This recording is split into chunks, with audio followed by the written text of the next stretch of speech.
Tem sempre no mês aquele livro que você considerou o melhor e o pior do mês, não tem? Pois é justamente sobre isso que nós vamos falar hoje.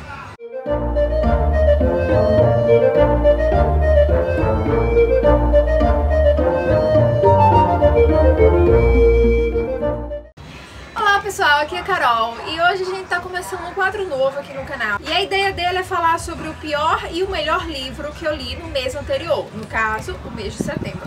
E assim, no caso desse mês em específico, não é que o ruim do mês tinha sido um livro ruim de fato, mas em comparação aos outros livros que eu li no mês, ele foi o mais fraquinho de algum modo.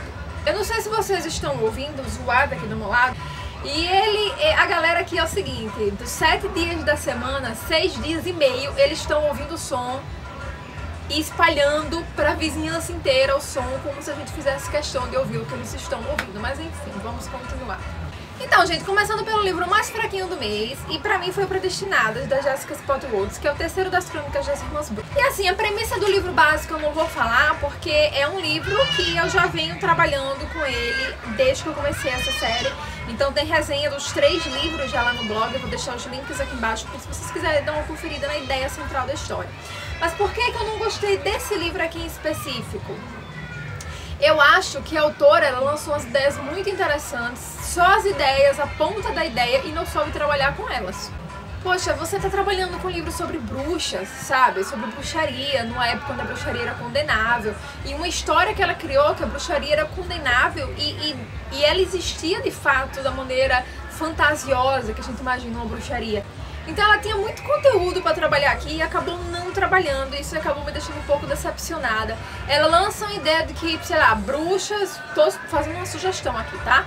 Que bruxas podiam ser queimadas em conjunto para poder, sei lá, causar polêmica no local onde elas viviam e tal. Só que ele não mostra esse tipo de cena. Eu acho que porque pra autora estar escrevendo um livro um pouco mais infanto-juvenil, eles têm medo às vezes de ousar. Quando os adolescentes hoje em dia eles já estão ousados, tá entendendo? Então eles querem mais, eles querem sempre mais. E eu tô achando que os livros infantos juvenis eles têm uma tendência a aliviar muita coisa. Eu não tô falando de um livro para uma criança de 10 anos, isso aqui não é um livro para uma criança de 10 anos. Eu tô falando de um livro para um adolescente, que pra mim isso aqui já pega uma faixa mais de adolescente, e que a autora poderia ter trabalhado muito mais a coisa cruel, entendeu? E ela não soube trabalhar. A coisa política, da inserção, da inserção das mulheres, como um poder político dentro da trama, que ela insere uma ideia e aí corta a ideia no meio. Então o que eu achei aqui? Eu achei que ela começou ideias muito bacanas e cortou todas. Então ela poderia ter sugerido aqui uma ideia um pouco mais ambígua do ser humano em si, entendeu? De bruxas serem boas e más e ela trabalhar essa dualidade que todo ser humano tem, de uma forma um pouco mais cruel, porque ela tá falando de bruxas com poderes, tá entendendo? E eu não vejo isso aqui, eu não vi isso aqui. É aquela coisa que alguns autores têm de mascarar a parte cruel, porque acha que tá trabalhando com o público jovem, não pode ter, e barará, barará. E eu acho que é justamente o contrário. E outra coisa aqui foi a resolução da profecia, que pra mim ficou uma perfeita porcaria, porque ficou altamente previsível o que a autora ia fazer. E eu sinceramente não gosto dessa coisa do previsível. Não rola comigo em livro. Se eu ver que o negócio tá previsível demais e eu me desencanto logo. Então, gente, esses foram os pontos pelos quais eu não gostei desse livro, que foi acabou não sendo o meu predileto, acabou sendo o pior livro que eu li no mês de setembro, porque eu acho que eu me decepcionei muito, esperei muito dele, ele foi muito fraco. Mas enfim, é isso. As resenhas estão aqui embaixo, se vocês quiserem passar lá pra conferir, confiram. E agora, o melhor livro do mês não vai ser surpresa nenhuma pra vocês, porque eu falei sobre isso nas leituras, né, no vídeo de leituras que eu fiz, que foi Insustentável Leveza do Ser, no Milan Kundera. E esse provavelmente foi um dos melhores livros que eu li esse ano, assim, no conjunto. Graças a Deus, esse ano eu tô lendo livros muito bons.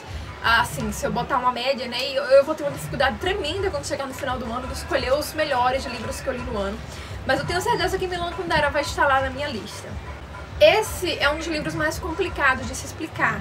Então, eu vou tentar fazer uma coisa um pouco mais superficial para que vocês entendam mais ou menos sobre o que se trata. E vocês só vão entender de fato isso aqui no dia que vocês pegarem para ler. Nenhuma resenha que eu cheguei a ler sobre esse livro na vida, nenhum vídeo resenha que eu vi sobre esse livro na vida, chegou aos pés de me fazer entender o que era o sentimento de ler Insustentável Leveza do Ser. Então tá, em base, gente, aqui tem a história de 4 personagens, que é o Thomas, a Teresa, a Sabina e o Franz. Mas aí, dentro dessa história, a gente tem os acontecimentos na vida desses 4 personagens. A vida deles meio que se intercala. Thomas é um bon vivant, é um médico meio galinha, podemos assim dizer. Que ele é aquele cara que pega todas as mulheres, que não tem problema nenhum com isso, que não quer acordar do lado de ninguém, que não pretende ligar pra ninguém no dia seguinte. Então, esse aí é o Thomas. Teresa era garçonete de um bar, numa cidade onde o Thomas foi fazer um trabalho. E eles acabaram se conhecendo nessa cidadezinha. E aí eu costumo dizer que Teresa cai de paraquedas na vida de Thomas, e até o próprio autor, no meio da história, disse que os acontecimentos que uniram esses dois foi muito destino, foi muito tipo por acaso, entendeu?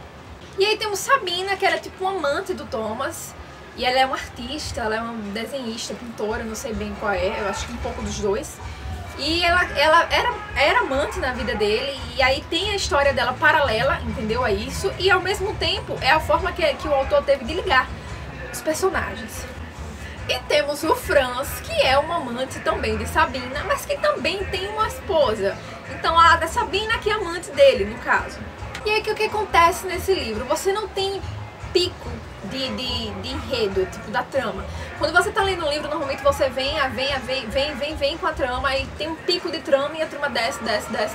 É normal, faz parte do roteiro de cinema, de livros. Então é muito normal essa linha de acontecimento, do roteiro subir e descer. Normalmente os roteiros, os livros e os filmes, eles têm 3 picos de momentos de tensão, que a gente costuma chamar, né? E aqui nesse livro isso não acontece, por quê? Porque como o próprio Milan Kundera diz, esse livro, ele não é sobre esses 4 personagens, é sobre a ideia, uma ideia filosófica que ele constrói em cima dessas 4 pessoas. Que em base é bem o que ele explica no começo do livro. O começo desse livro ele não começa falando dos personagens, ele começa falando sobre a ideia do que ele quer para essa história. Então tem momentos incríveis bem no começo dele. Tem uma parte aqui que diz o seguinte: Parmênides respondia: o leve é positivo, o pesado é negativo. Teria ou não razão? Essa é a questão. Uma coisa é certa, a contradição pesado-leve é a mais misteriosa e a mais ambígua de todas as contradições. Ele vai falar aqui sobre essa coisa do você ser leve e de você ser pesado. E aí ele usa os personagens para exemplificar isso.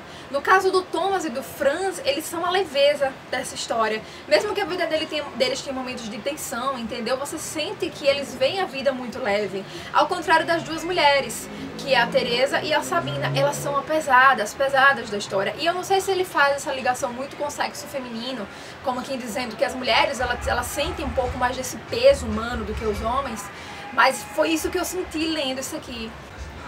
E aí, em relação a isso, com essas mulheres, ele vem falar de uma lei do eterno retorno.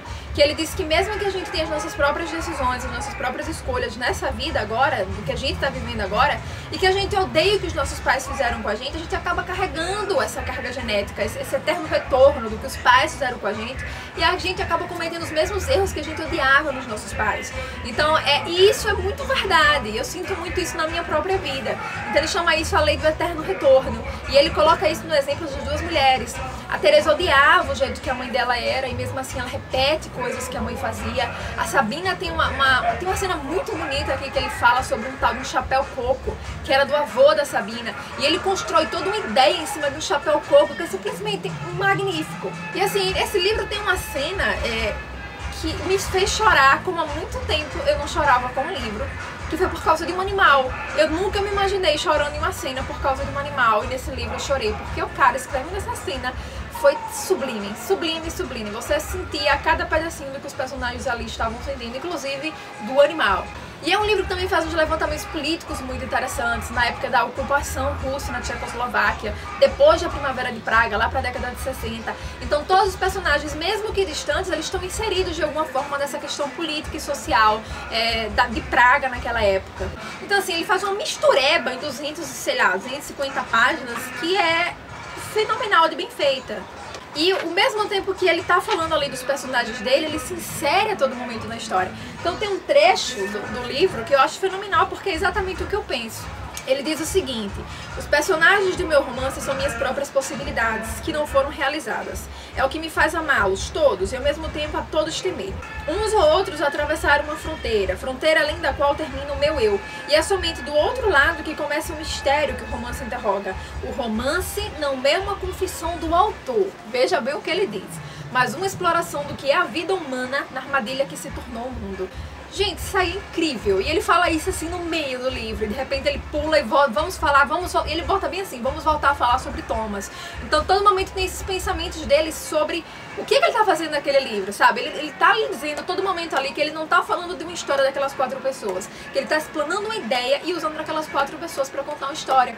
E é muito o que eu penso quando eu tô escrevendo um livro. Eu fico meio assim quando eu vejo um autor dizendo que o livro que eu escrevi é meu filho, sabe? Esse instinto meio de posse, como se você de fato fosse dono daquele ali pra você escrever, porque você escreveu.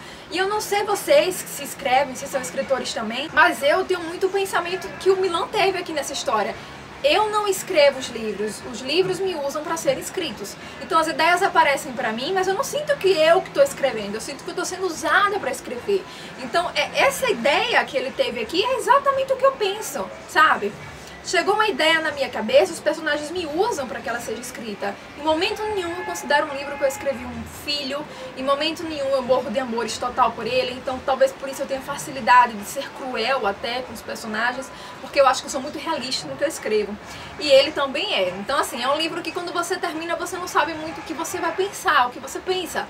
Meu Deus, eu amei, eu não gostei disso, por que motivo? Então é um livro muito filosófico, é um livro que leva uns questionamentos incríveis, e é um livro assim, que tem momento pra se ler.